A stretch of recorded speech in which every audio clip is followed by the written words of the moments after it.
Finally, Canada's role in the world. 9 in 10 are happy with our country's place in the world. Peacekeeping and foreign aid are our main contribution, so 24, foreign aid, role model for the world, multiculturalism, and so on. Natural resources, it's interesting. You go all the way down the list, and NATO involvement, which is combat with our allies fighting bad guys, is 1%. It is pretty astounding to me, because look at the list, and this is top of mind. We don't tell people what to, or give them choices. They tell us. And it's interesting how that Pearsonian legacy of Canada being, again, what we call the Boy Scout of the world, is so dominant in the Canadian way of thinking.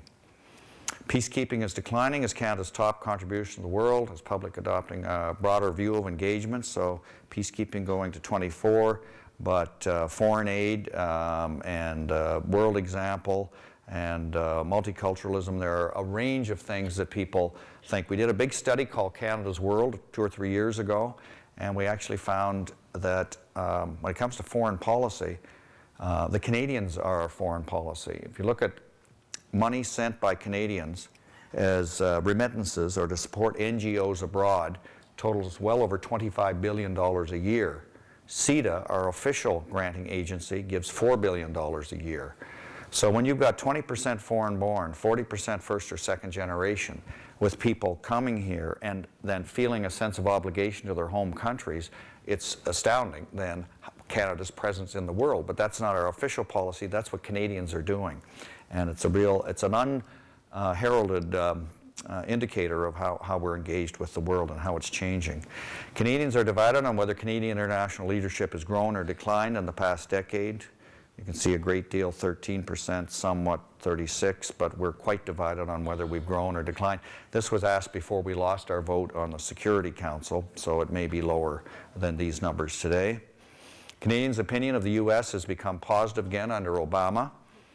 Many of us actually, I did a poll during the last election and asked Canadians, would you, if you're given a choice between voting in Canada or the United States, I think it was something like 20% say I'd rather vote in the U.S. because then it would really matter, like we'd be getting rid of Bush or, you know, you'd be bringing in Obama. So you can see 73% have a favorable opinion of the United States now under the Obama administration. When we started out, that was 72 and 8. That was Ronald Reagan. And then as you can see, and then George Bush's regime really made a difference. And we touched, just like in the Sistine Chapel, just touched. Half of Canadians hold a favorable opinion of China. We're in the middle of the pack internationally on that. Favorable opinions of China have been declining gradually than 2005. These have to do with things like civil rights and Tibet and so on.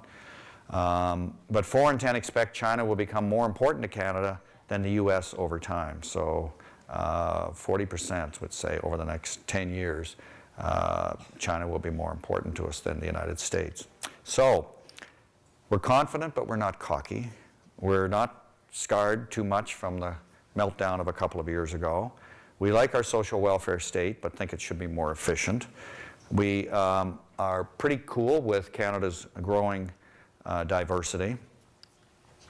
I know actually in the schools, it's not just ethnic, racial, religious diversity, it's also sexual orientation and all sorts of other issues. I remember my son coming home from Northern telling me that, you know, here, Dad, all that religious stuff and racial and ethnic, it's all invisible to us, actually. The thing we're talking about now is how to be tolerant of, and he showed me a questionnaire, of course, you know, gender.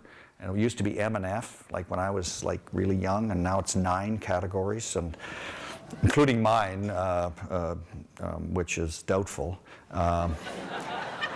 Anyway, I just love the way we are accommodating. Anyway, that's another topic. So then we have peacekeeping and becoming the world's Boy Scout, and that's my presentation. Thank you very much.